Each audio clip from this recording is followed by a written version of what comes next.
The guitar had been sitting in the corner of Ira Barnett's cabin for 11 months, 3 weeks and 4 days, and every single morning he woke up and looked at it the way a man looks at a grave he dug himself. It was the autumn of 1882, deep in the Texas Panhandle, where the wind came off the flat plains like something that had been running for 1,000 miles just to knock a man sideways.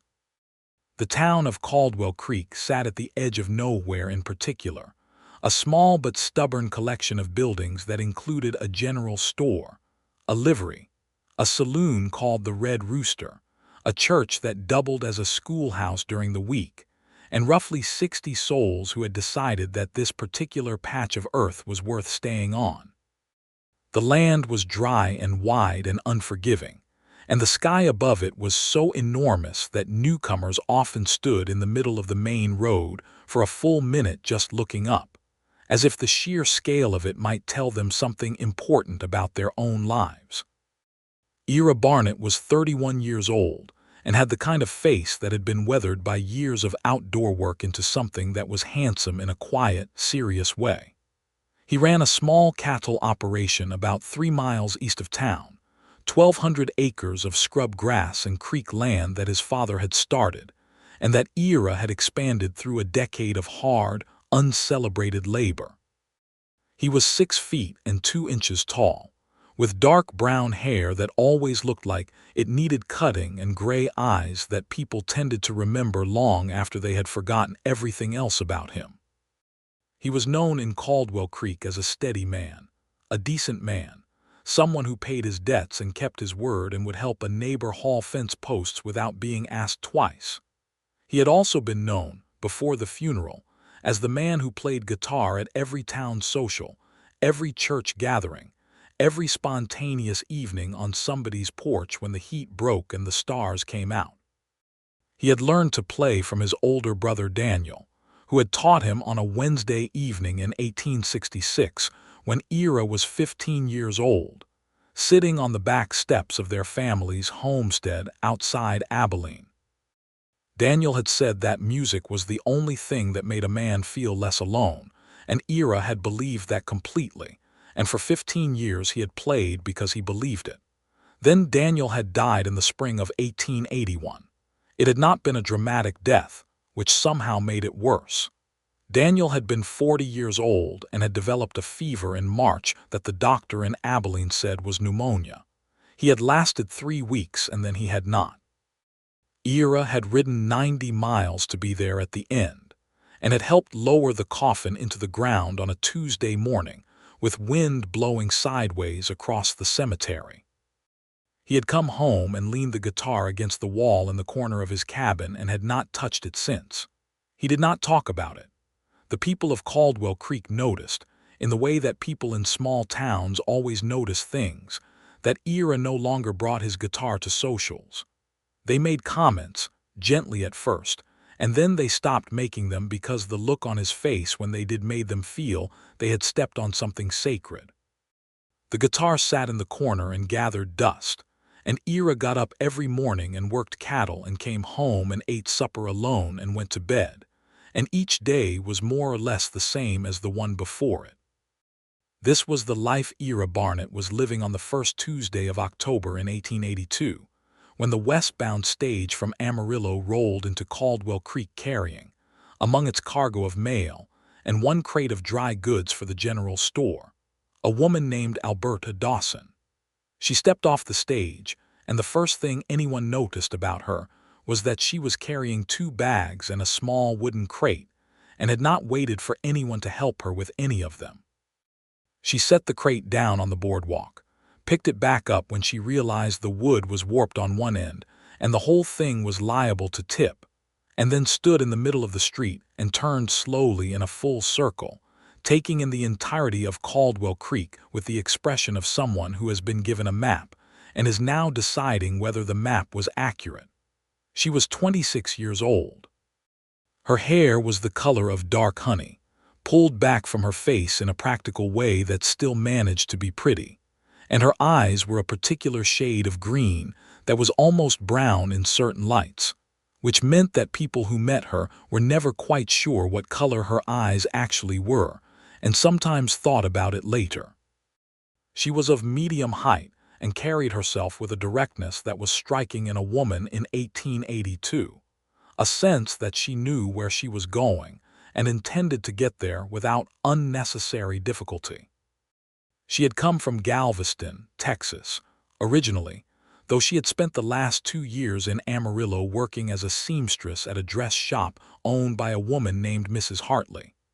Mrs. Hartley had been good to her, but the pay had been modest and the work had been fine but not fulfilling, and Alberta had always been a woman who needed something larger to work toward. When she had seen the notice in the Amarillo Courier about a position available in Caldwell Creek for a woman who could both sew and teach, she had written a letter to the town's informal council, received a reply from a man named Gerald Prout, who was apparently something like the mayor in the sense that no one had voted for him but everyone deferred to him anyway, and arranged her own passage west. She was not a mail-order bride. She wanted to be very clear about that, and had been clear about it in the letter she sent to Gerald Prout, because she understood how arrangements like hers could be misread. She was coming to work. She was coming to be the town's seamstress and to help with the schoolchildren 2 afternoons a week. She was coming on her own terms and with her own money and with a perfectly clear understanding of what she expected in return, which was a fair wage, a decent place to live, and to be left alone regarding her personal life. Gerald Prout, who was a broad, good-natured man of 53 with a red face and white mustache that seemed too large for his face, was standing on the boardwalk outside his general store waiting for the stage. He came forward when he saw her, hat in hand, and welcomed her to Caldwell Creek with the kind of genuine warmth that made her immediately more comfortable than she had expected to be. He showed her to the small house at the end of the main street that had been vacant for 8 months, and that the town had agreed to provide for her at a reduced rent in exchange for her teaching services. It was modest, 2 rooms, with a cast-iron stove and a wooden table and 2 chairs and a bed that was reasonably sound. The window in the main room looked out onto the street, and the window in the bedroom looked out onto empty grassland that stretched all the way to the horizon without interruption. Alberta stood at that bedroom window for a long moment after Gerald Prout left, her bag still sitting unpacked by the door. The land was enormous. She had known the Panhandle was flat, had been told it was flat, but knowing and seeing were 2 different things entirely. Standing there looking at all that space, she felt something in her chest that was part loneliness and part exhilaration, and she could not quite sort out which feeling was stronger. She unpacked her bags, set her sewing things on the table, and went to bed. She met Ira Barnett on her 3rd day in Caldwell Creek, and not under circumstances that were in any way romantic. She had gone to Gerald Prout's store to purchase flour and salt and a few other necessities, and she was coming back out onto the boardwalk with her arms full when a horse spooked at something in the alley beside the store and came sideways into the street at a dead run. She stepped back very quickly, but the heel of her boot caught a loose board on the edge of the boardwalk, and she went down, hard, scattering flour and salt and a small jar of molasses in 3 different directions. The jar broke. The flour bag split. She was sitting on the boardwalk with molasses seeping into the hem of her dress and a stinging pain in her right palm where she had caught herself on the rough wood. Ira had been tying his horse to the post in front of the store and had seen the whole thing happen. He was beside her before she fully registered that she had fallen, crouching down at her level with his hat off and his expression direct and genuinely concerned. "Are you hurt?" he asked. His voice was low, steady, the voice of a man who did not ask questions he did not mean. "My pride mostly," she said, which was not entirely true because her palm hurt considerably, but she had been taking care of herself for long enough that her first instinct was always to minimize. He looked at her hand anyway, the way someone does when they do not quite believe the answer they have been given, and she let him look because the concern on his face was real and not the performative variety that she had learned to be suspicious of. "That needs cleaning," he said. "There are splinters." "I can manage," she said. "I know you can," he said, and the way he said it was so simple and so matter-of-fact with no edge of condescension in it that she found herself slightly disarmed. He was not telling her she could not manage. He was just saying there were splinters. He helped her up, collected the unbroken items from the boardwalk and told her his name. She told him hers. Gerald Prout came out of the store at the sound of the commotion and took in the broken molasses jar and the split flour bag with the expression of a man who was already calculating the cost and then waving it away because it clearly was not the important thing. Ira tied up his horse and went inside the store with Alberta and Gerald, and while Gerald found the first aid kit he kept behind the counter, Ira waited near the door with the quiet patience of someone who had nowhere pressing to be and was not pretending otherwise. Gerald cleaned her palm with carbolic and extracted the splinters with tweezers, grumbling gently the whole time about the loose boards on that end of the boardwalk, which he had been meaning to have fixed since June. "You must be the new seamstress," Ira said while Gerald worked. "And teach her 2 afternoons a week," Alberta said. "Alberta Dawson." "I know who you are," he said, not unkindly. "Small town." "I'm beginning to understand that," she said. He bought his supplies and left without making any of the small remarks that men in towns like this often made to new women. The pointed observations about how nice it was to have a young woman in town, the half-joking comments about finding a good husband, the various forms of unsolicited commentary on her situation and her prospects. He simply said goodbye and walked out of the store, and she watched him go with mild surprise. "That's Ira Barnett," Gerald said, wrapping her palm in a clean strip of cloth. "Good man. Lost his brother last year and hasn't been quite himself since, but good." Alberta said she was sorry to hear it and meant it. She carried her replacement supplies home and cleaned the molasses from her dress, and sat at the table with her sewing and thought about gray eyes that asked a direct question, and then accepted a direct answer. She began her work in Caldwell Creek with the focused energy that had always characterized her approach to new situations. She set up her sewing space in her front room, with the worktable near the window for the light, and within a week she had 4 clients for alterations and 2 commissions for new dresses. The women of Caldwell Creek warmed to her faster than she had expected, which she suspected was partly because she was good at her work, and partly because she listened well. Women in small towns, she had learned, were often looking for someone to talk to who was not already embedded in the social architecture of the place, someone who could hear their thoughts without immediately routing them back through the web of relationships and history and old grievances. She began her Tuesday and Thursday afternoons at the schoolhouse with 12 children ranging from 6 to 14, helping the main teacher, a thin, harried man named Mr. Cobble, with reading and arithmetic for the younger ones while he managed the older students. She was good with children in the way that people who have never been afraid of directness often are, which is to say she spoke to them plainly and treated their questions seriously, and they responded by paying attention. She saw Ira Barnett around town with some regularity, in the way that people in small towns inevitably see each other. He would nod when he passed her on the street, with a courtesy that was genuine but contained. She noticed that he spoke to most people in Caldwell Creek with an easy familiarity that came from years of living alongside them, and that the specific quality of his reserve around her was different, not unfriendly but cautious in a way she could not quite read.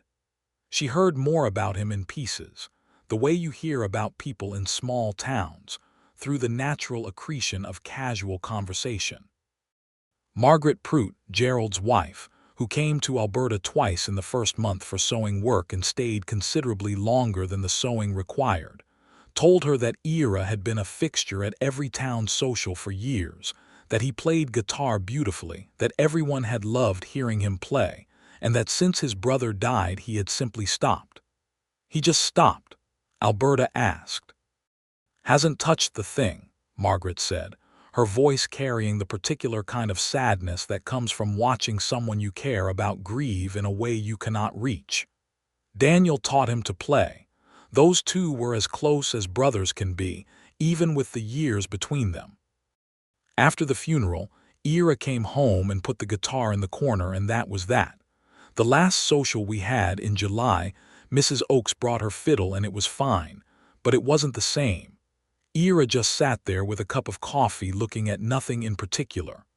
Alberta listened to this and said it was a shame and thought about it more than she let on.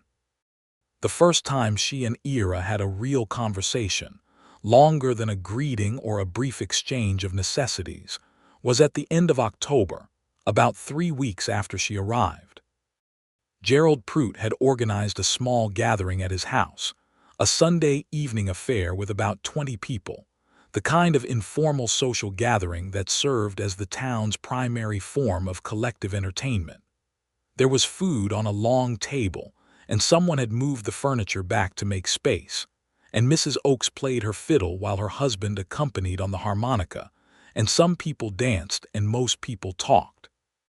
Alberta had gone because Margaret had invited her warmly, and declining would have been both ungracious and, if she was honest with herself, the wrong choice. She was making a life here, and a life required roots, and roots required showing up. She brought a cake she had made from a recipe she had gotten from the only cookbook she owned, a battered thing that had come with her from Galveston, and had survived more moves than she liked to count. Ira was there, which she had expected.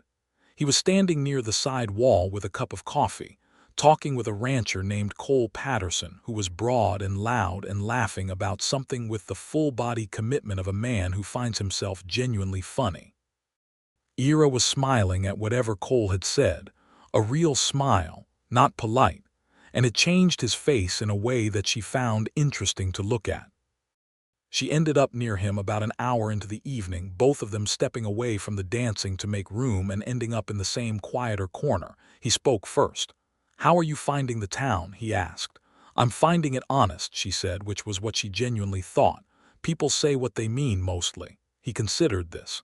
"Mostly," he agreed. "How long have you been here?" she asked. "Since 1873, he said. "Came out with my father when I was 22. He died in 78 of a heart complaint. I stayed."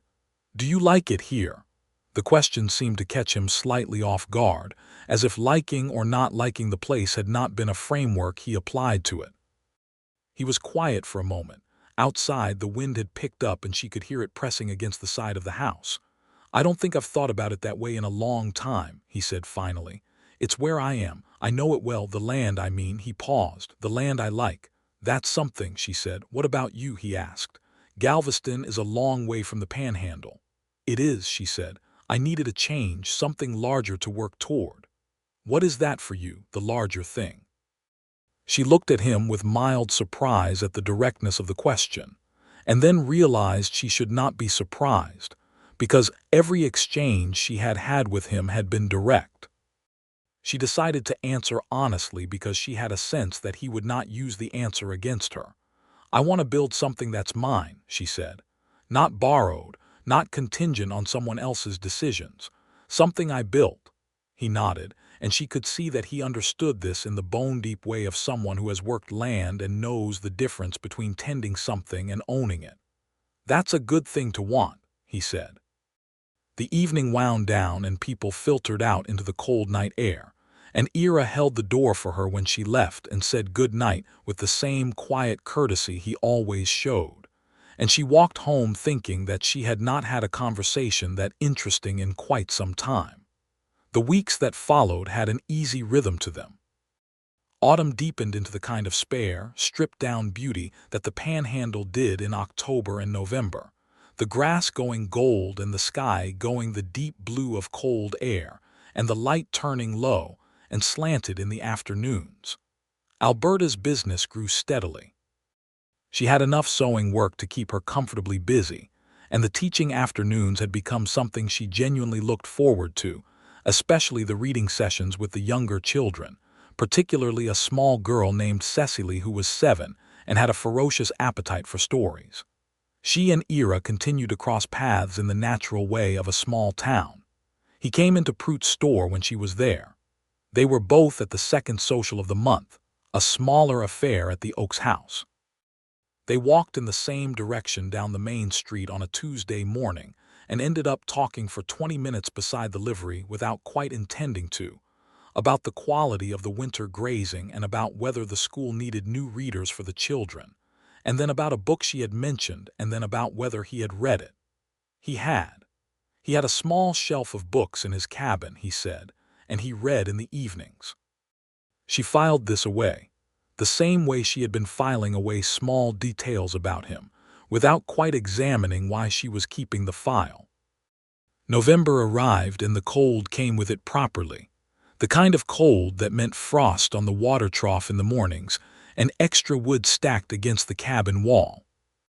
Alberta had gotten her stove figured out by this point, and her small house was warm, and she had hung some of the fabric she kept for samples on the walls in a way that made the space feel less bare, and she had put a braided rug down on the floor that she had bought from a woman named Clara Hooper, who made them and sold them quietly and whose work was, Alberta thought, quite beautiful. On a Friday evening in the second week of November, Margaret Prute came to Alberta's door with a pot of chili, and the news that Cole Patterson's wife, Frances, had taken ill, and that a few of the women were taking turns bringing food to the Patterson household. Margaret had already taken dinner twice that week and had baked bread, but her own family needed feeding too. Would Alberta be willing to take dinner tomorrow night?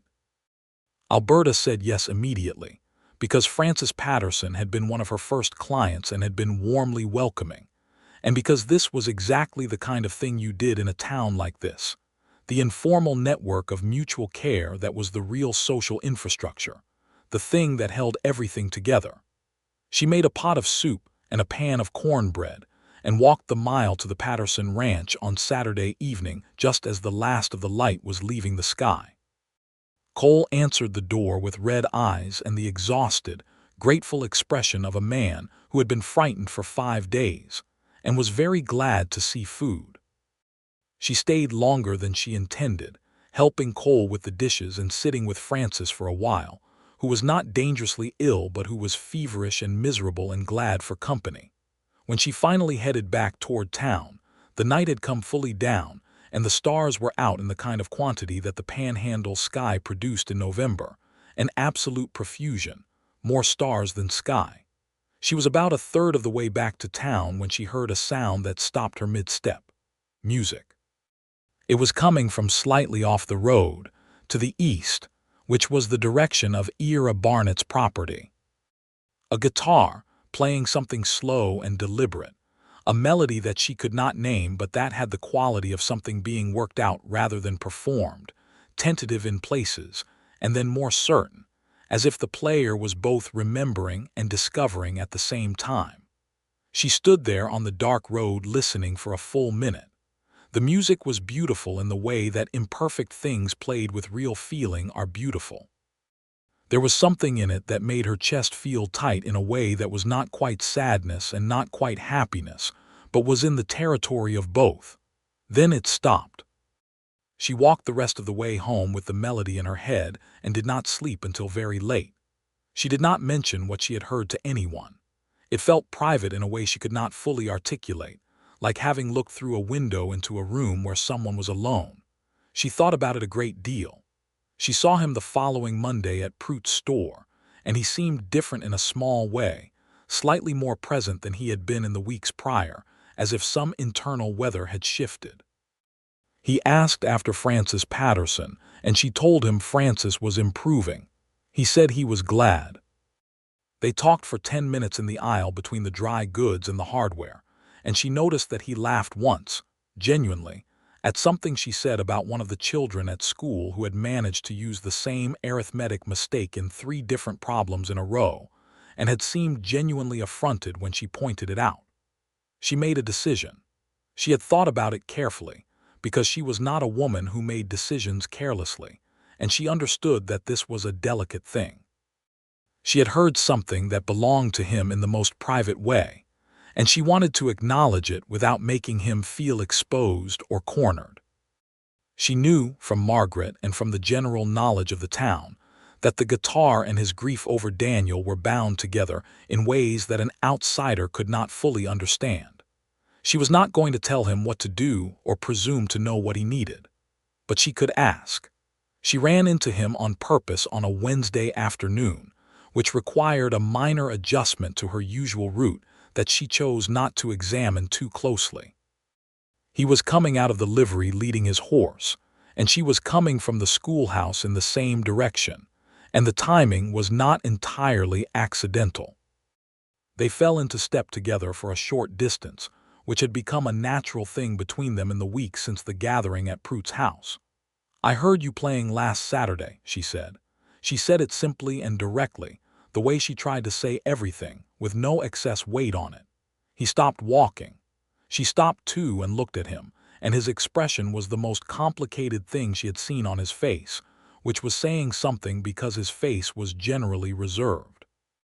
There was surprise there, and something that might have been embarrassment, and underneath both of those something that was harder to name, but that looked, to her, like relief. "I was out by the road," she said, "coming back from the Pattersons. I wasn't trying to listen, I just heard." "Ah," he said. "It was beautiful," she said, because it had been and because she felt it was important to say so. He looked away for a moment toward the flat open land to the east. The afternoon light was long and gold across the grass. "I don't know what came over me," he said. "I just picked it up. I hadn't meant to. I'd been walking past it for 11 months and I just picked it up and sat down on the porch."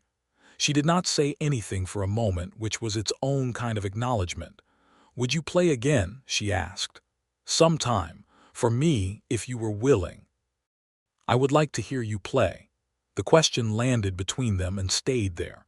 He looked at her, and the gray eyes were searching in a way that was not uncomfortable but that was completely direct, as if he was trying to read something in her face. "Why?" he asked. "Because you played something last Saturday that I have been thinking about since," she said, "and because I believe that music that good should be heard by more than the grass." He was quiet for a long moment.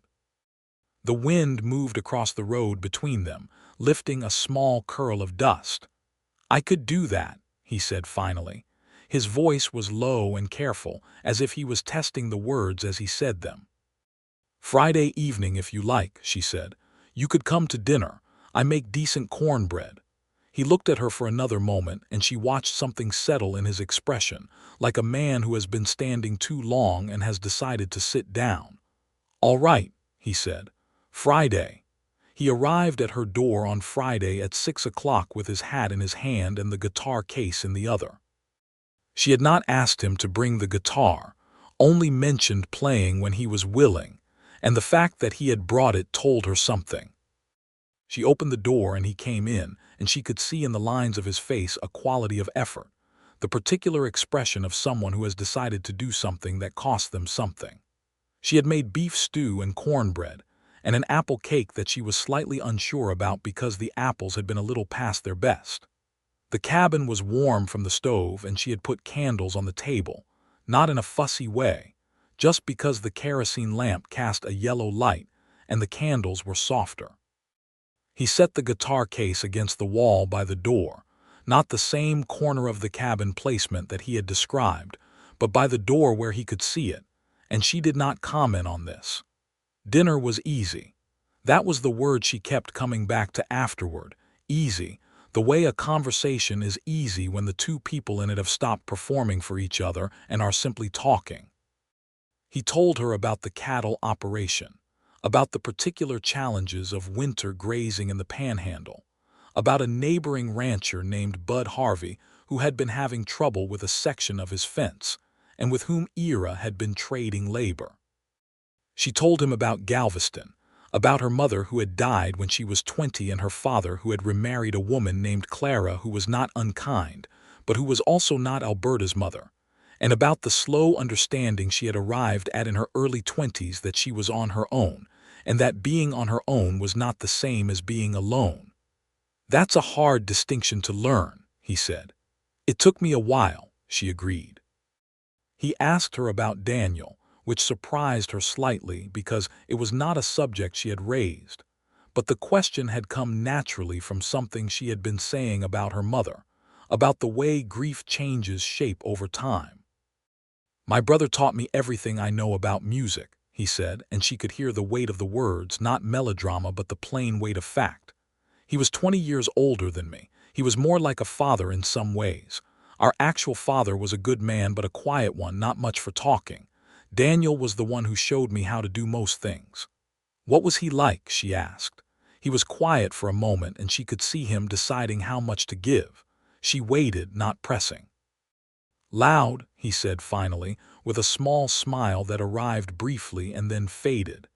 He laughed too much, according to some people. He had opinions about everything and was not afraid to share them. He sang while he worked, which drove everyone around him slightly crazy, and then you got used to it, and then you missed it the minute it stopped.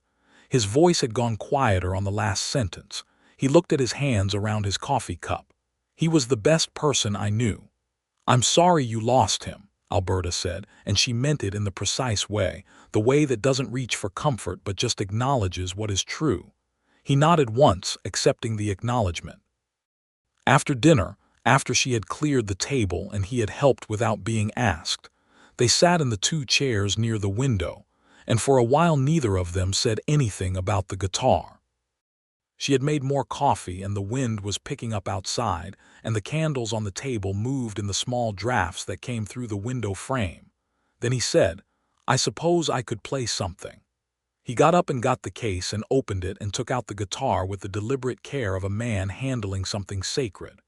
She watched him settle it across his knee and adjust the position of his hands on the strings. He plucked a note, then a chord, and winced at the tuning, which had drifted. He spent a few minutes tuning it, an ear cocked toward the strings, his face concentrated and specific, and she found herself watching the process as if it were its own separate thing, which in a way it was. When he played the first measure, it was the melody she had heard on the road, and she recognized it immediately. He played it slowly at first with the same quality of working it out as she had heard before, but then it opened up, became more certain, became more fully itself. It was a melancholy thing, not sad exactly, but the kind of music that looks at something with clear eyes and does not flinch. He played it all the way through, and then he played it again, differently the second time, with something more like tenderness. He stopped and looked up at her, and something in his face had changed entirely. He looked, she thought, lighter. Not happy exactly, but lighter, the way a room looks lighter when a window is opened. "That was his favorite," Ira said. "Daniel used to play it when he thought no one was listening.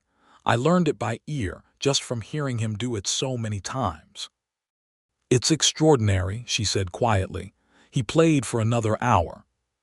He played a few livelier things, dance tunes that she did not know the names of, but that made her want to move, and he grinned once, briefly, at the way her foot started tapping involuntarily against the floor. He played a hymn that she recognized from church, and they sang it together, tentatively at first and then with more conviction, their voices finding a rough harmony that was imperfect and pleasing. When he finally stopped and set the guitar down, it was past 9 o'clock and the candles had burned low. "Thank you," she said. He looked at her with those direct gray eyes, and she could see he understood that the thank you was larger than the music.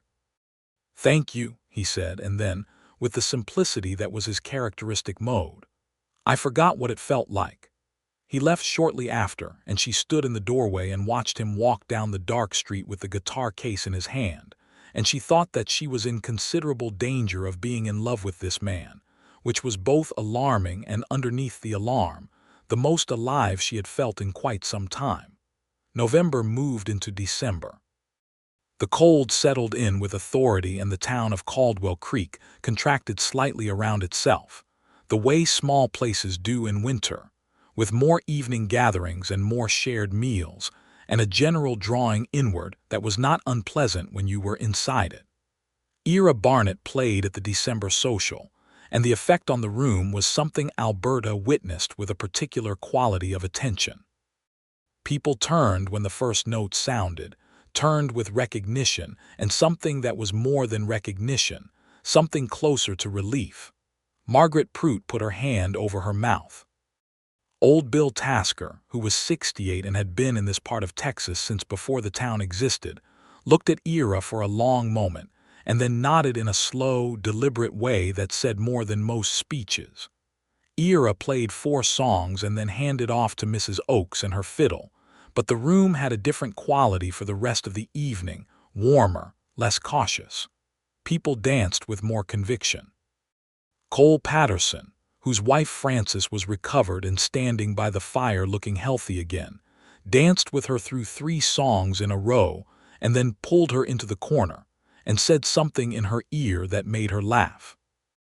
Alberta danced twice, once with Gerald Prout, who danced with the enthusiastic inexactitude of a man who loves dancing without being particularly skilled at it, and once with a young cowhand named Jimmy Brent who worked for Bud Harvey and was about 20 years old and mortified by the whole experience but determined to see it through.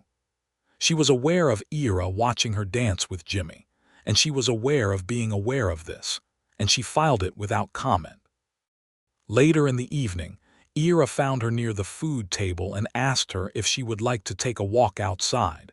Just for a few minutes, the rooms had gotten warm. The air outside was bitterly cold and absolutely clear, and the stars were doing what the Panhandle sky always did in December, showing off. They stood on the Prout's porch in their coats, and the cold coming off the night was sharp and clean. "You played beautifully," she said. "I was nervous," he said. "You didn't show it." "I was still nervous," he said. She laughed, and he smiled, and for a moment they just stood there in the cold looking at the stars with the sound of music and voices coming muffled through the wall behind them.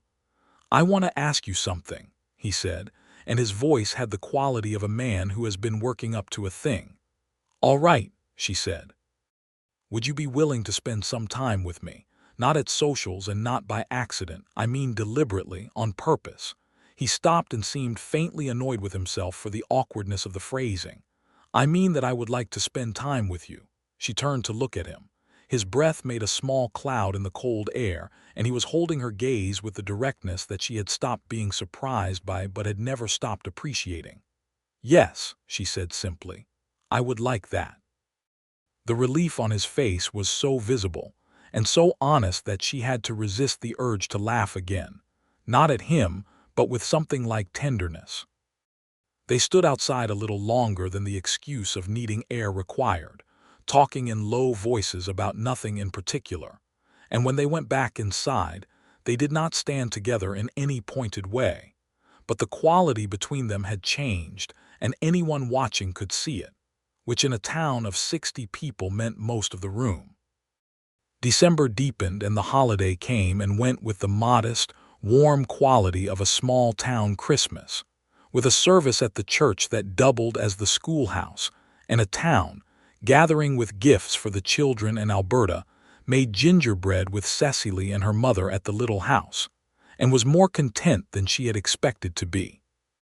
Ira came for Christmas dinner with the specific invitation she had extended, a proper dinner invitation, the kind that required acknowledgement and acceptance, which he gave with a straightforwardness that she appreciated.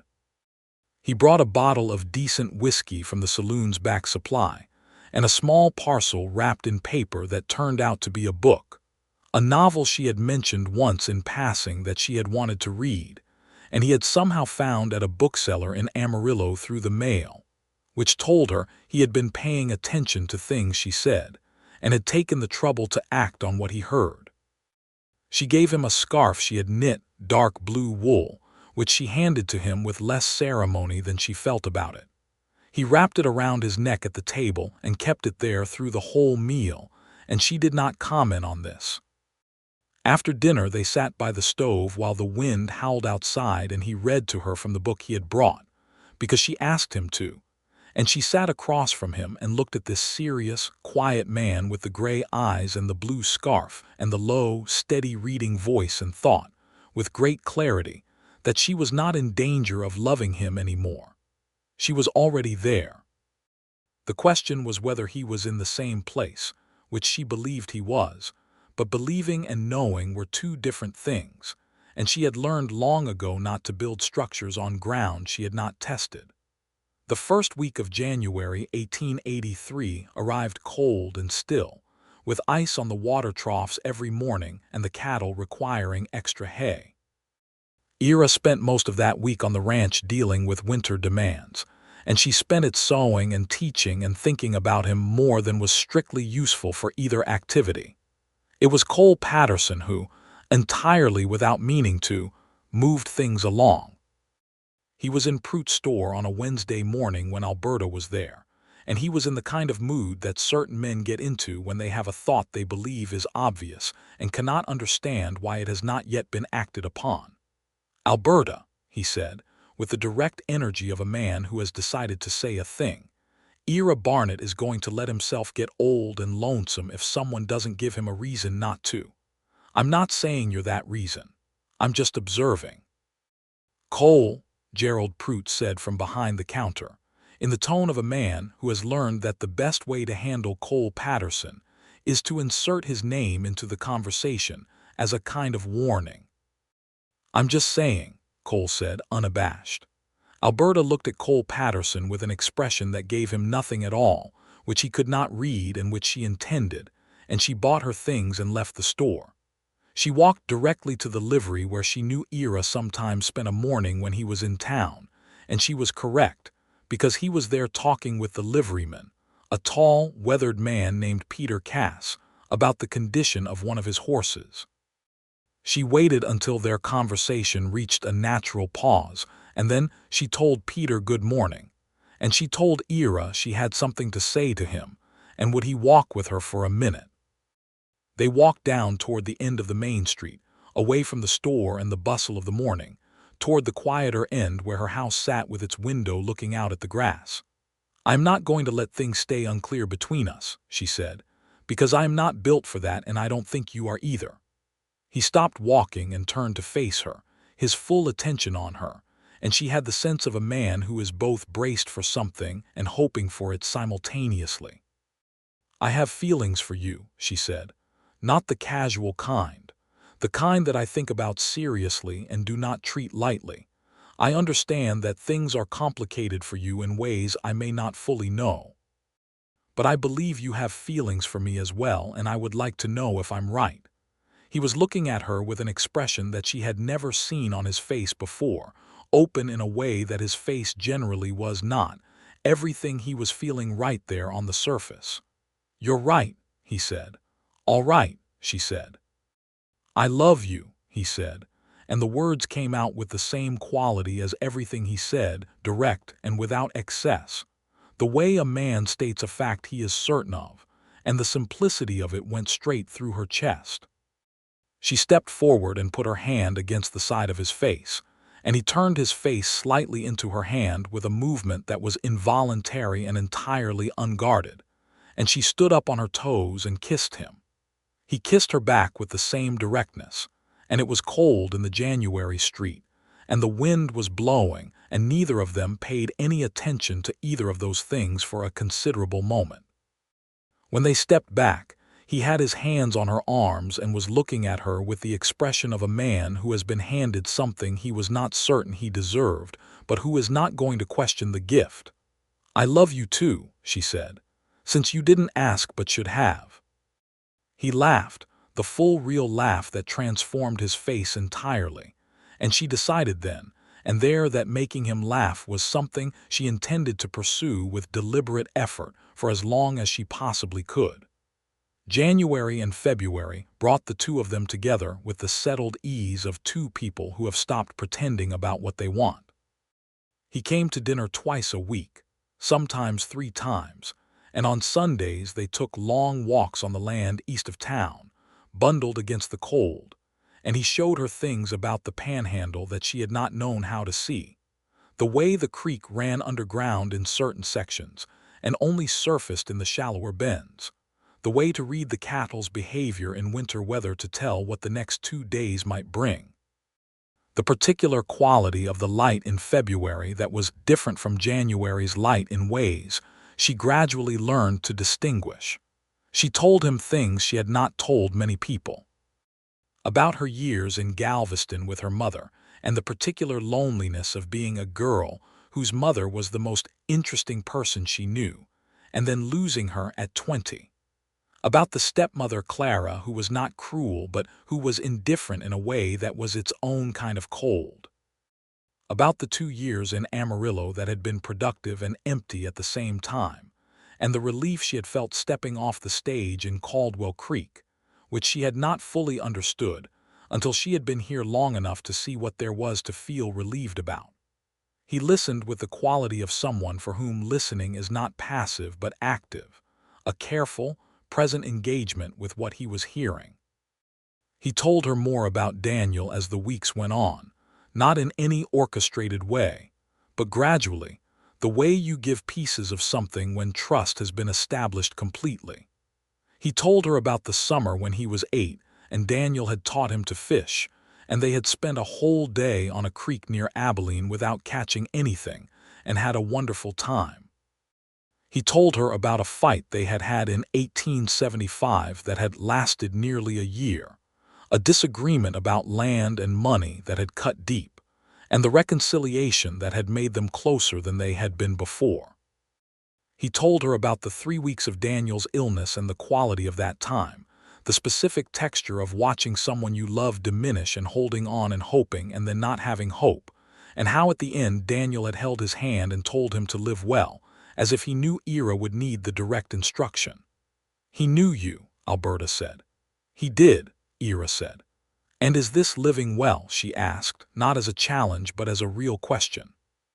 He looked at her across the table with the blue scarf still on the chair behind him, because he wore it when he was in her house even when it was warm enough not to need it.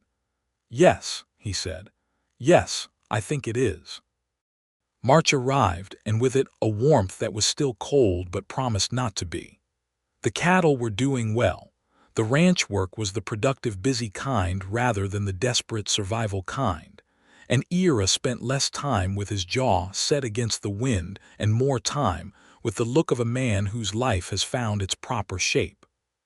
He played guitar at the March social and played better than he ever had, or so Margaret Prout told Alberta the next day with a hand pressed to her heart, and a moisture in her eyes that she attributed to allergies, and that was clearly nothing of the kind. He played 3 of his own songs and one of Daniel's, and in the middle of the third one he caught Alberta's eye across the room and held it for a moment that was not long by clock measure, but that felt, to her, as if it carried the whole arc of the fall and winter between them, compressed into a few bars of music.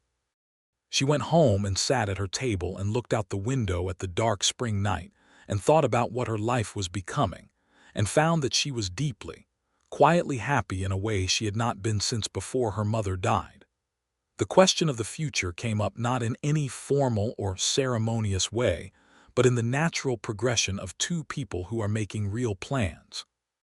It came up in April, on a warm afternoon when they were sitting on the porch of the Barnett ranch house, which she had begun to visit with more regularity, and she had been sitting there with her sewing, and he had been working on a piece of harness, and they had been talking about the summer and the cattle and the school and the gradual growing list of projects both of them had for the coming months. And at a certain point in the conversation, the projects were entangled in a way that made it clear they had been talking about them as shared. He put the harness down and looked at her with a directness that she recognized as the particular kind that preceded something important. "Alberta," he said. "Yes," she said, and she could hear in her own voice a quality of being ready. "I would like you to marry me," he said, "if you are willing. This ranch is yours as much as mine in every way that matters, and I would like it to be yours legally too. And I want to live with you. I want to share a life with you." He paused. "I am not putting this as elegantly as I might." "You're putting it exactly right," she said. She had set her sewing down without noticing she had done it, and she was looking at him with the full direct quality of her own gaze. "Yes," she said, "that is what I want." He reached across the gap between their chairs and took her hand, and she turned hers over and laced her fingers through his, and they sat like that on the porch of the ranch house, while the spring afternoon light moved across the grass, and the cattle in the near pasture moved slowly through the last of the winter-yellow grass turning green.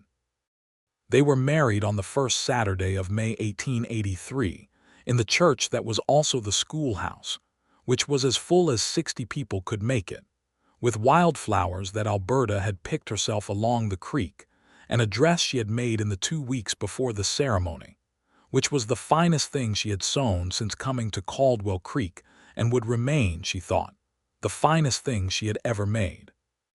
It was a deep cream color with a fitted bodice and a simple full skirt, and she had embroidered small blue flowers along the collar because she wanted something alive on it.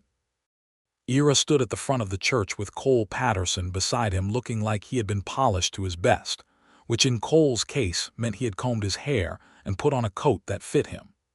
Ira was wearing his good dark jacket, and the blue scarf was not in evidence because it was May, but she knew it was folded in his pocket because he had told her in the morning that he intended to keep it with him today, and this piece of information had affected her more than she could sensibly account for. Reverend Higgins married them with the brief, earnest ceremony of a man who understands that the people in front of him have already done the real work, and what he is providing is the formal marking of it. When Ira put the ring on her finger and she put one on his, and when Reverend Higgins said the words that made them husband and wife, the room made a sound that was not quite applause and not quite a collective exhale, but something between the two, the sound of 60 people releasing something they had been holding. Cole Patterson clapped so hard that Mrs. Oakes, standing next to him, moved sideways. Margaret Prout did not even try to attribute her tears to anything other than what they were. The reception was in the street outside, because May in the Panhandle was warm and clear, and the street was the largest space available, and there was food on tables that had been hauled out by the men and covered with cloths by the women, and Mrs. Oakes had her fiddle and her husband had his harmonica, and Ira had the guitar on a chair beside the food table, because several people had made it very clear that they expected him to play. He played for an hour, and then he danced with his wife, who had been watching him play with an expression on her face that several people later described to each other in the way that witnesses describe something they want to remember accurately.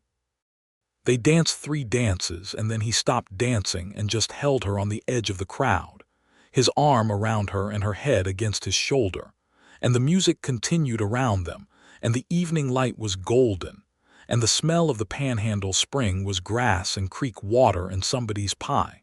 And it was, all of it, exactly what a first evening of marriage should be.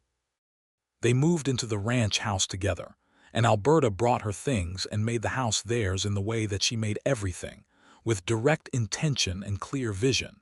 She hung fabric on a wall that had been bare. She put a braid rug from Clara Hooper on the floor before the hearth. She rearranged the kitchen to accommodate 2 people working in it, not to impose her preferences, but because there was a practical logic to it that Ira agreed with immediately. She put a shelf up in the main room for her books beside his books, and the combined collection was considerably more interesting than either one separately.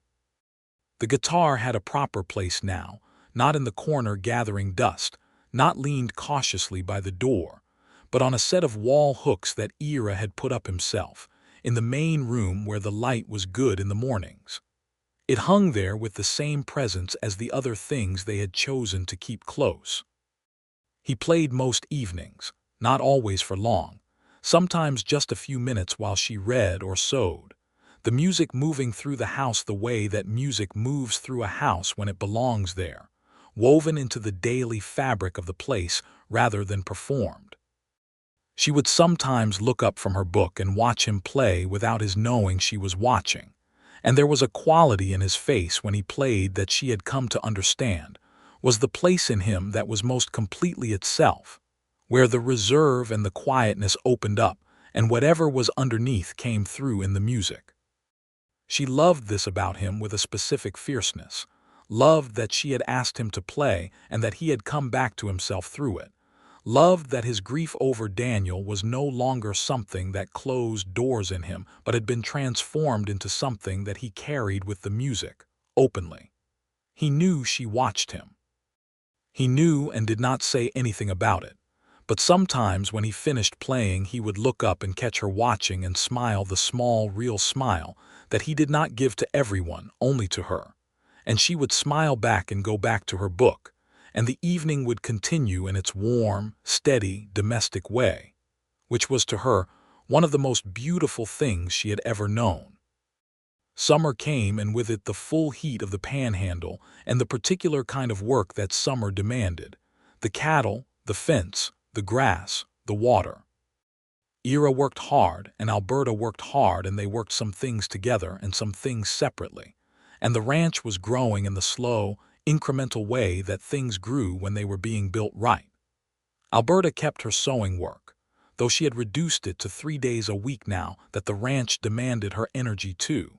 And she kept her 2 afternoons at the school, because Cecily was now 8 and reading with a fluency and a joy that Alberta felt personally invested in. She talked to Ira about Cecily sometimes, about this child's particular appetite for stories, and he listened with real interest and sometimes asked questions about what she was reading that led to long conversations about books and what they did to people. In June, she told him she was expecting. She told him in the morning, before the day began, sitting at the kitchen table with coffee. She had been fairly certain for 2 weeks and absolutely certain for 4 days, and had spent those 4 days sorting through her feelings about it, which were large and complex and ultimately resolved into a joy that was quiet and enormous. She told him plainly because that was how she told him everything, and she watched his face. What happened to his face was extraordinary. He went absolutely still for a long moment, and then something in him seemed to move like water finding its level, like something shifting and settling into a shape it had been looking for. His eyes were bright, not with tears exactly, but with something in the vicinity of tears, something deep and full. He set down his coffee cup and stood up and came around the table to her and knelt down beside her chair and took her face in both hands with a gentleness that was so complete it rendered her speechless for a moment, and he looked at her with those gray eyes absolutely open. "Alberta," he said, and her name in his voice like that was its own complete sentence. "Yes," she said, understanding him. He pressed his forehead to hers, and they stayed like that for a long moment, the morning light coming through the window onto the kitchen floor, and the cattle making their distant sounds outside, and the whole enormous quiet of the Panhandle morning all around them. The summer and fall of 1883 passed with the particular quality of time that is both accelerated and deeply felt, the quality that comes when something large is approaching, and the days between now and then are rich with anticipation. Alberta's body changed, and she moved through the change with her characteristic directness, not pretending it was not happening, not overstating its difficulties, approaching it as she approached everything, with clear eyes and enough humor to make the harder days bearable. Ira was attentive in the way of a man who has made a private commitment to pay attention and intends to honor it. He noticed when she was tired before she said so, and redirected the day accordingly without making a production of it. He talked to her about the baby in the practical way and also in the feeling way, both modes being equally sincere. He played guitar most evenings in the main room, and she sometimes sat beside him, and he would play quieter things, and she thought that the baby was already hearing the music, already being introduced to what this house was made of. Margaret Pruitt and Frances Patterson and Clara Hooper came to the ranch regularly that fall, not from duty but from genuine affection, and Alberta received them with a gratitude that she expressed directly, because she was not a woman who pretended not to need community even when she had come here determined to build something on her own. Building something on your own, she had learned, did not mean building it alone. In the cold first week of February 1884, their son was born. He was born on a Tuesday morning with the help of Mrs. Hayes, who was the nearest thing Caldwell Creek had to a midwife, having delivered more babies than she could count and having the precise, calm authority of someone who has faced everything once and dealt with it. It took most of the night and the early morning, and Ira spent the hours on the porch of the ranch house in the cold dark, unable to be still, occasionally going inside and being quietly but firmly redirected to the porch by Mrs. Hayes. Cole Patterson came and sat with him for 2 hours in the middle of the night without being asked, which was one of the best things Cole had ever done. When Mrs. Hayes came to the door in the blue-gray light of early February morning and told him he had a healthy son and a wife who was doing well and who was asking for him, he walked into the bedroom with the careful step of a man navigating sacred ground and saw Alberta in the bed with the baby in her arms, and the expression on her face that he had no word for and would not try to name. He sat beside her on the edge of the bed, and she gave him the baby to hold, and he held him with both arms against his chest, this small, wrinkled, fiercely alive person, and looked up at his wife with a look that she understood contained everything. "Daniel," she said quietly, watching his face. He looked up. "If you would like," she said. Daniel Ira Barnett. She had thought about this. She had thought about it carefully, and she had thought about whether it was too much to put on a child, and she had thought about what Ira's face might look like when she said it, and she had thought about Daniel, who she had never met but who she felt she knew in some essential way through everything Ira had told her, through the music Ira played, through the particular quality of what Daniel's love and teaching had built in the man she had married. Ira looked down at the baby in his arms. His jaw was very tight for a moment. "Daniel," he said softly, testing it.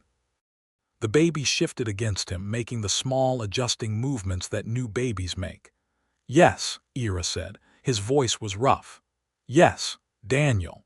He looked at Alberta, and what was on his face was grief and love and gratitude all at once, threaded together in a way that was not separate things but one thing, the way music is not separate notes but a whole. "Thank you," he said. She reached up and put her hand over his where he held the baby, and he turned his hand and gripped hers, and the three of them were still in the morning light with the Panhandle winter outside and the warmth of the house around them. Young Daniel Ira Barnett proved, in the months that followed, to be a person of considerable personality and strong opinions, which began to be evident very early, and which caused both his parents equal amounts of delight and exasperation. He was a healthy, curious, loud, occasionally furious small person who had Alberta's green-brown eyes and Ira's dark hair, and a disposition that seemed to be entirely his own. Ira played guitar for him from the beginning, and Daniel's response to music was immediate and physically total, the kind of engaged response that a baby gives to something that speaks directly to something in them. He would still and listen, and his eyes would go wide and focused, and as he grew old enough to sit up on his own, he would sometimes reach out toward the guitar as if he wanted to touch the sound itself. One evening in the autumn when Daniel was 8 months old and sitting propped against Alberta on the floor, Ira played a long piece that moved through several moods, quiet and then building and then quiet again. Alberta watched her son the whole time. When the music stopped, Daniel looked at his father with an expression of such absolute and focused demand that both adults laughed. "He wants more," Alberta said. "He's going to learn to play himself, I think," Ira said, looking at his son with the same look of clear, direct recognition that he gave to things he was certain about. "Your brother would have liked that," Alberta said. Ira looked at her and then at Daniel and then down at the guitar in his hands. "Yes," he said, "he would have." He played again, and the autumn evening settled around them, warm with the stove and the light and the music. And outside the Panhandle dark was enormous and full of stars, and the ranch was sound, and the cattle were settled for the night, and the life they had built was full in every way that a life can be full. The years that followed were not without difficulty, because no life in the Panhandle was, and no life anywhere was either. There were hard winters and a stretch of 2 summers in the mid-'80s where the grass was poor, and the cattle prices dropped, and they worked through the lean times with the practical determination that had built the ranch in the first place. There were small arguments and the occasional large one, and the reconciliations that followed were made of the same material as the arguments, honest and direct and thorough. Alberta grew her sewing work back to what it had been and then beyond it, and in 1886 she began teaching full days at the school when Mr. Cobble left for a position in Amarillo, taking the job with a matter-of-factness that concealed her satisfaction, because teaching was something she had discovered she was very good at and deeply glad to do. She ran the school with the same clarity and warmth she brought to everything, and under her management, the children of Caldwell Creek were better read and better educated than those of any comparable town for 50 miles. In the spring of 1887, their second child was born, a boy they named James, who turned out to be the opposite of his brother in temperament, quieter and more observant, with his father's gray eyes and a stillness about him that was not shyness but attention. James would sit in a corner and watch everything with a focused intensity that sometimes made people nervous, until they understood that he was simply learning. Ira taught both of them to play guitar as soon as their hands were large enough, starting with a small instrument he ordered from a catalog out of Kansas City, and the evenings in the Barnett house took on a particular character that people in Caldwell Creek talked about with affection, because sometimes when you walked past the ranch house in the evening, you could hear multiple guitars through the walls, parent and children finding their harmonies by ear, the music spilling out into the Panhandle dark. Daniel, who at 5 was already determinedly learning chords with the focused ambition that characterized everything he did, had developed the habit of climbing into Ira's lap while he played and watching his father's hands with the same absorbed attention he had given the music as a baby. Ira taught him patiently and without pressure, the way Daniel had taught him, with the understanding that music was not something to be forced but something to be invited. Alberta watched this on countless evenings. She would be at the table with her reading or her school preparations, and the lamplight would be on both of them, father and son on the chair by the wall, the same dark hair bent over the same guitar, and the particular shape of the image would hit her with a force that she had learned to receive simply, without trying to contain it. One evening she said to Ira, after the boys were in bed and the house was quiet, "Do you think about how far we've come from where you were that first autumn I arrived?" He was sitting by the window with his coffee, and he thought about this for a moment. "The guitar in the corner," he said. "Yes." He was quiet for a moment, in the thoughtful way he had when he was actually sorting through something rather than deflecting it. "I think about Daniel sometimes," he said, meaning his brother. "I think he would have made a terrible fuss about you. He would have been ridiculous about the boys. He would have had opinions about everything I was doing with the ranch, and at least half of them would have been correct." He set his cup down. "What I don't do anymore is think about the guitar in the corner as the place I was stuck. I think of it as where I was waiting without knowing that's what I was doing." "Waiting for what?" she asked. He looked at her. "For someone to ask," he said simply. She crossed the room and sat beside him, and he put his arm around her, and she leaned into him, and they sat in the quiet house with the wind outside, and the boys asleep, and the guitar on its hooks on the wall. And everything that needed to be said had been said, which in Ira Barnett's view was one of the best possible conditions for a marriage. The spring of 1889 brought the news that Texas was growing, that the cattle economy was shifting, that the railroad was extending further into the Panhandle, and would reach within 20 miles of Caldwell Creek within 2 years, which meant that the prices would change and the market would open up, and the calculations that Ira had been making about his herd for 15 years would require substantial rethinking. He spent considerable time on this, talking it through with Cole Patterson, who had the same concerns about his own operation, and with the new rancher who had come to the area 2 years ago, a sensible and energetic man named William Cross, who had a sharp sense of where the cattle business was going. Alberta listened to these conversations with interest and contributed to them, because she had a head for numbers and strategy that was, as Ira had told Cole more than once, considerably better than his own. She had ideas about the breeding decisions and about the relationship between the scale of their operation and the railroad access, and Ira presented these ideas as their ideas, which they were, because this was a partnership in every sense. Daniel at 7 was teaching his 5-year-old brother James the chords he had learned from their father, with an air of considerable authority that James submitted to with the patient attention of someone who is gathering information and will form his own view in time. Alberta watched this and thought about the chain of it, the way music had moved from Daniel, the elder brother, to Ira and now to these two boys, and the way love moved the same way, from one hand to another, generation to generation. One afternoon in the early summer of that year, Alberta was in the schoolhouse after the children had left, cleaning the boards and sorting through the reading materials, when little Cecily came in. Cecily was now 15 and had grown from the fierce small reader of 6 years ago into a thoughtful young woman who was going to need more education than Caldwell Creek could provide, which was something Alberta intended to address directly with Cecily's parents in the coming year.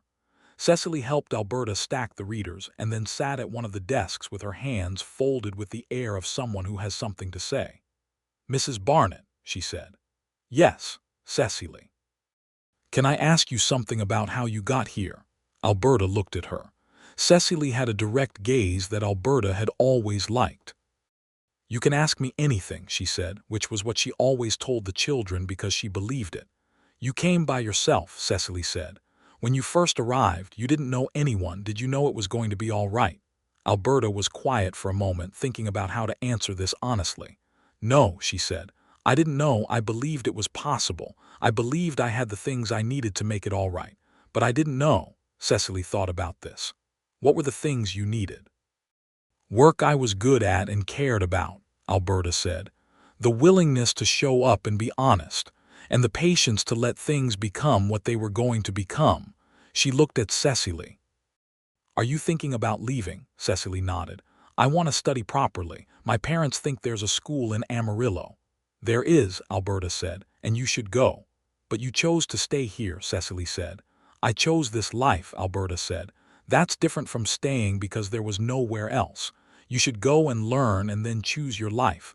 Whatever you choose, choose it on purpose." Cecily was quiet for a moment, taking this in. "Mr. Barnett was very sad before you came," she said, with the directness of a child who has been watching the world carefully for years. "He's not sad anymore." Alberta looked at her. "No," she said quietly. "He's not." "You did that," Cecily said. "We did it together," Alberta said. "That's how the good ones work." Cecily left and Alberta went back to the boards, and the evening light was long through the windows, and she thought about the conversation for the whole walk home. That evening she told Ira about it at dinner, and he listened, and when she finished he was quiet for a moment and then said, "She's right, you know, you did do that."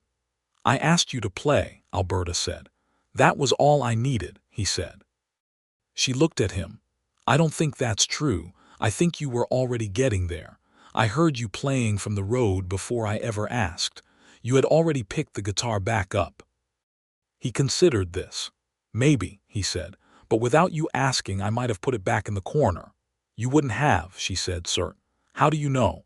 "Because you're not the kind of man who stays in the corner," she said. "You just needed a moment where someone saw you doing it and didn't make a fuss about it. Just asked simply."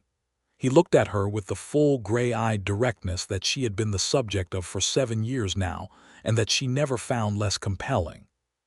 "You're the wisest person I know," he said. "I know," she said, and he laughed, and she reached across the table and took his hand, and the boys in the other room were making the sounds of two children engaged in an argument about something that had the intensity of important things in the small world of children, and the stove was warm, and outside the summer evening light was gold across the grass. The summer of 1890 brought a drought that tested everyone in the Panhandle hard, the kind of dry summer that made men stand at the edge of their land and look at the sky with the expression of a sustained and difficult prayer. The creek ran low, and the grass was sparse, and the cattle needed moving to the better water and the better feed, which required cooperation between ranchers in a way that put the quality of relationships to the test. Ira organized the effort, not from any official position but from the simple fact that people in Caldwell Creek trusted his judgment and his word, and the cooperation between the ranches that summer was a sustained practical feat that required more logistical thinking and more interpersonal skill than anything else he had done in his years as a rancher. Alberta was part of this in the ways she could be, through the school when families were stressed and children needed steadiness, through the informal network of women who fed people and shared resources and kept the social fabric from pulling apart under the strain.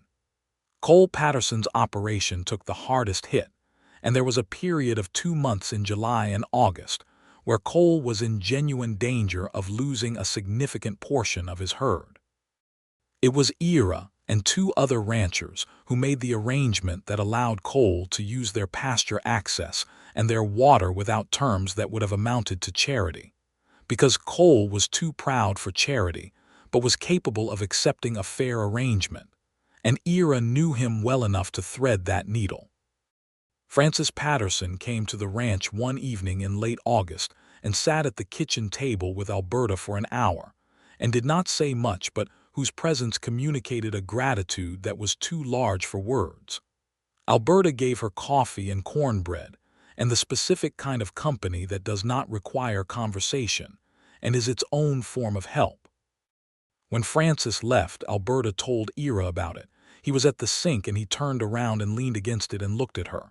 "We'll get through the drought," he said. "I know," she said. "Things will look better by October." "I know that too," she said. "That's not what I was thinking about." "What were you thinking about?" She looked at him across the kitchen in the lamplight. "I was thinking about how grateful I am to be exactly here," she said. "In this kitchen, in this life. I know it's a hard summer. I know it's a difficult year. But this is still the life I wanted when I came here, and more than I knew to want when I arrived." He crossed the kitchen and stood in front of her and put his hands on her face in the same way he had the morning she told him she was expecting Daniel, with the same complete gentleness. "I love you," he said. "I love you," she said. He kissed her, and the August night outside was dry and hot and difficult, and inside the kitchen the lamp was warm, and the ranch was theirs, and the boys were asleep, and the guitar hung on its hooks on the wall of the main room, and none of what had been hard had made them smaller. The rains came in September, as Ira had predicted, and the land recovered with the particular resilience of land that has been dry before and knows what water is worth. The grass came back. The creek rose. The cattle prices stabilized with the new railroad access, which had indeed arrived the previous year, and had changed the economics of the whole region in the ways Alberta had mapped out on paper 3 years before.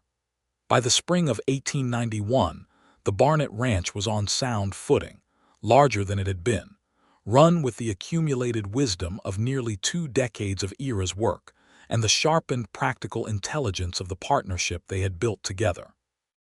Alberta had negotiated the sale of a significant portion of the previous year's cattle at prices that made Cole Patterson shake his head and say that she was wasted as a school teacher, which she disagreed with strongly and told him so. She was not wasted as a school teacher. She was exactly right as a school teacher, and also exactly right as a rancher's wife who managed the books and the business strategy, and these 2 things were not in competition.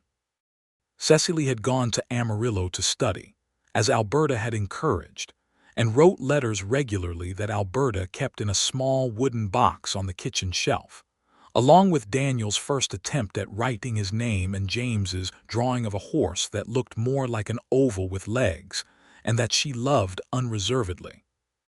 On a May evening in 1891, the whole town of Caldwell Creek gathered for the spring social in the street outside Pruett's store, which had become the traditional location, because Gerald had finally fixed the boardwalk and replaced the loose board that had sent Alberta to the floor on her 3rd day in town 9 years ago. The evening was warm, and the sky was that brilliant deep blue that the Panhandle produced on clear May evenings, and the tables were full, and the children were running between the legs of the adults, and the fiddle was going. Ira played that evening, as he played at every social now, with a quality that had deepened over the years into something that people traveled short distances specifically to hear. He played the dance tunes and the old songs, and two things of his own composition that had become familiar enough that people sang along to the parts they knew. Daniel, who was now 7, sat beside him on a small chair with his own small guitar, and played along on the simpler parts with an earnest, focused concentration that made several people in the crowd look at each other with smiles. Alberta watched from the edge of the crowd, standing with Frances Patterson and Margaret Prout and holding James, who at 4 had not yet decided whether he wanted to be put down or held, and was keeping all options open. Margaret looked at Ira and Daniel on their chairs with their guitars and then at Alberta. "Do you remember," Margaret said, "when you first came to town and I told you he hadn't touched the guitar?" "I remember," Alberta said. "Look at him," Margaret said simply. Alberta looked at her husband playing guitar with their son in the warm May evening, and the line between the man she had seen in that first winter and the man in front of her now was clear to her in every detail, the whole arc of it, and she held it the way you hold something that is both too large and exactly right. "Yes," she said. James made his decision about being held and wriggled down to go toward his father, and Alberta let him go, and he ran across the space and inserted himself between his father's chair and his brother's, with the focused determination of a 4-year-old who has identified where he wants to be. Ira looked down at his younger son and made room with his left arm without missing a note, and James settled against his side and looked out at the crowd with the old soul expression that was entirely his own, and Daniel kept playing his chords on his small guitar with his tongue between his teeth in concentration. Alberta stood at the edge of the crowd and watched her family in the last of the evening light and felt the thing she had been feeling for years now, the thing she had not had words for when she arrived in Caldwell Creek and had since stopped needing words for, because it did not require language. It was the feeling of having built something that was real and hers and not borrowed, exactly as she had told Ira on that first evening at Gerald Prout's gathering, when she had described what she wanted and he had said it was a good thing to want. She had built it. They had built it. From a guitar in the corner and a woman stepping off a stage with her arms full of her own bags, from a splinter in her palm and a direct question and an honest answer, from a melody heard in the dark from the road and a simple ask and something in him that had come back, from all of it, the whole long accumulated particular work of choosing each other and building together, they had made something that held. The music continued into the evening. The stars came out above the Panhandle in their extraordinary numbers, and the night air was warm, and the town of Caldwell Creek was gathered and whole. And Ira Barnett played.